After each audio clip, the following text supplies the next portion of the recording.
तर ही दृश्य आहेत गुजरातमधली।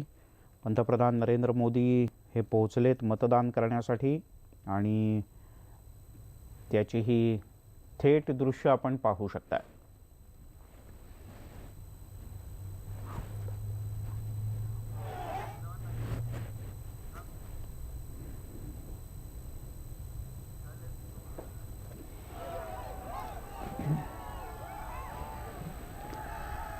पंतप्रधान मोदी यांचं स्वागत करण्यासाठी इथे सर्वसामान्य नागरिकही मोठ्या संख्येने जमल्याचं आपल्याला पाहायला मिळतंय आणि थोडा वेळ जीपमधून गेल्यानंतर आता मोदी हे भाजपच्या कार्यकर्त्यांशी बातचीत करतायत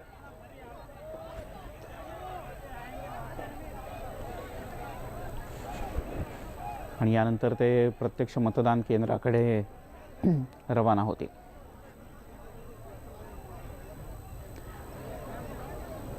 प्रशांत लीला रामदास आपले प्रतिनिधी आपल्यासोबत आहेत आणि एका अगदी चिमुकल्याला पंतप्रधानांनी कडेवर उचलून घेतले आणि त्याच्याशी मिलिंद, खास करून जर बघितलं आपण ज्या पद्धतीने पंतप्रधान नरेंद्र मोदींचा रोड शो सुरू झालेला आहे, हा रोड शोचा त्यांच्या घरापासून निघालेला आहे। ज्या घरी त्यांच्या माताजी राहतात त्या माताजीचा आशीर्वाद घेऊन पंतप्रधान नरेंद्र मोदी हे निघालेले आहे। काही क्षणातच ते मतदान केंद्रावर पोहोचतील। महत्वाचं म्हणजे जर बघितलं या दरम्यानचं जे अंतर आहे ते अंतर पार करण्याकरता त्यांनी रोड शोचा आधार घेतला आहे। आणि जर बघितलं आपण ज्या पद्धतीनं उत्तर भारतामध्ये मतदान सुरू आहे, दक्षिण भारतामध्ये मतदान सुरू आहे, दक्षिण भारतातला हा शेवटचा टप्पा आहे। यानंतर संपूर्ण लक्ष हे उत्तर भारताकडे राहणार आहे आणि त्याचमुळे ज्या पद्धतीने पंतप्रधान नरेंद्र मोदींनी गुजरातमध्ये साबरमती जिल्ह्यामधून ज्या पद्धतीने त्यांनी आपला रोड शो सुरू केलेला आहे, याकडे आता जसा आपण उल्लेख केला की महत्वाचं त्यांनी एक लहान मुलाला कडेवर घेऊन त्याला देखील आशीर्वाद दिलेला आहे आणि रस्त्यामध्ये येणाऱ्या प्रत्येक माणसाला ते नमस्कार करत आहे आणि सगळ्यांना प्रयत्न आहे त्यांचा की खास करून ज्या पद्धतीनं जास्तीत जास्त मोठ्या संख्येने मतदान व्हावं असं आवाहन देखील केलं। आज सकाळी साधारणतः त्यांनी पहाटे एक ट्विट देखील केलं की या ट्विटच्या माध्यमातून त्यांनी म्हटलंय की ही देशाची लोकशाही आहे, लोकशाहीचा हा महोत्सव आहे आणि महोत्सवामध्ये या त्योहारामध्ये या महोत्सव सणामध्ये प्रत्येकाने सहभागी व्हावं असं त्यांनी आवाहन केलेलं आहे। स्टुडिओ प्रशांत राज आपल्यासोबत। मोदी बऱ्याच वर्षांनी आपल्या घरी सुद्धा गेले आपल्या आईला भेटण्यासाठी आणि आता निशान शिक्षण स्कूल या शाळेमध्ये मोदी पोहोचलेले आहेत मतदान करण्यासाठी।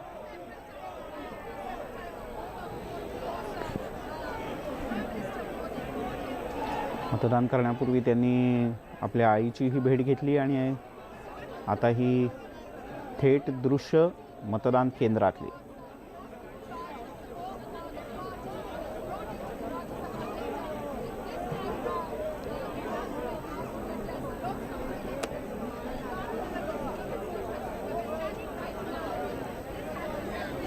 प्रशांत लीला रामदास आपले प्रतिनिधी आपल्यासोबत आहेत। प्रशांत, म्हणजे एक प्रकारे पंतप्रधान मोदी हे अमित शाह यांच्याकरता मतदान करणार तर ज्या पद्धतीने आपण आता उल्लेख करा कोण मतदान कोणाला करतं हे सांगणं तर शक्य नाही आहे, कारण की भारतामध्ये गुप्त मतदानाने सांगणं देखील योग्य नाहीये।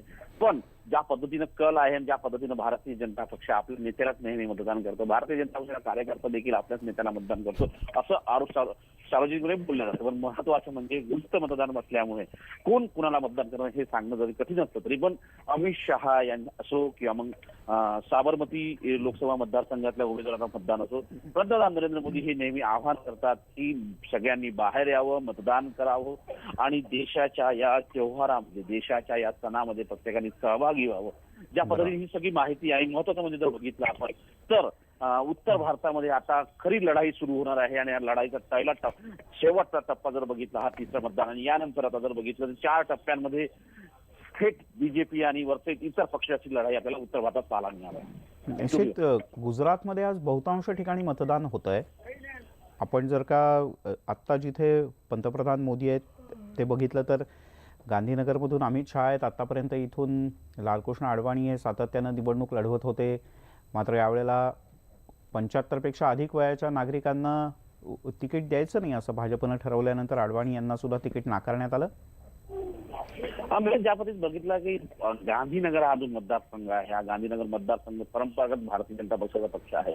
लालकृष्ण अडवाणी गेल्या अनेक वर्षापासून या मतदारसंघाचं प्रतिनिधित्व करायचं, पण त्यांच्या वयानुसार त्यांना आणि ज्या पद्धतीनं मार्गदर्शक मंडळामध्ये त्यांचा समावेश करण्यात आला आणि त्या एक बॉर्डर लाईन ठरवली होती भारतीय जनता पक्षाची 75 वर्षापेक्षा जास्त जो उमेदवार आहे त्याला यावेळेस तिकीट द्यायचं नाही. त्याचमुळे इंदूरच्या ज्या खासदार होत्या आणि वर्तमान लोकसभा अध्यक्ष ज्या आहेत सुमित्रा महाजन, त्यांना देखील तिकीट देण्यात आलेलं नाहीये. त्याच्या जागेवर दुसऱ्या व्यक्तीला तिकीट देण्यात आलेलं आहे. अशा प्रकारचा निर्णय अनेक मुरली मनोहर जोशीला तिकीट देण्यात आलेलं नाहीये, कल्याण मिश्राला तिकीट देण्यात आलेलं नाहीये. या सगळ्या जर बघितलं आपण, या सगळ्या पार्श्वभूमी अत्यंत महत्वाचं आहे की ज्या पद्धतीने ही सगळी तयारी आहे गांधीनगर, आणि आपल्याला माहित असेल गांधीनगर लोकसभा मतदारसंघ भारतीय जनता पक्षाचा प्रायोगिक तत्वावरती मतदारसंघ आहे आणि या सगळ्या पार्श्वभूमीवर एक प्रकारे असं म्हणता येईल की गांधीनगर मतदारसंघ हा भारतीय जनता पक्षाच्या प्रयोगाचा मतदारसंघ आहे. याच मतदारसंघातून दोन खासदारांपासून 300 पेक्षा जास्त खासदारांमध्ये पोहोचण्याची जी परिश्रम आहे, जे खास करून भारतरत्न अटल बिहारी वाजपेयी यांनी आणि लालकृष्ण अडवाणी यांनी केलं, तर त्यानंतर हा सगळा आता पुन्हा गांधीनगरचा मतदार अमित शहा जिथून लढताय भारतीय जनता पक्षाचे अध्यक्ष आहेत स्टुडिओ. आणि आपण पाहतो आहोत आता मोदींनी आधी स्लिप दाखवली, म्हणजे ओळखपत्र दाखवलं, आणि त्यानंतर आता प्रत्यक्ष मतदान करण्यासाठी पोहोचलेत नरेंद्र मोदी, आणि इथे नागरिकांची रांगही आहे त्यांच्या पाठोपाठ.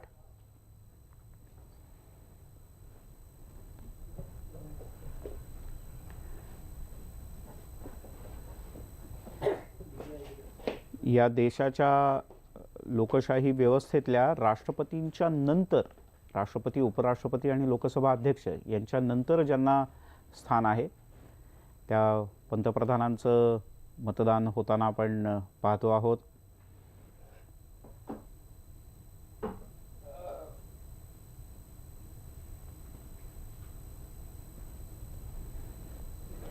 मतदान केल्यानंतर इथे उपस्थित असलेले कर्मचारी आणि आलेले काही मतदार यांच्याशी अनौपचारिक बातचीत.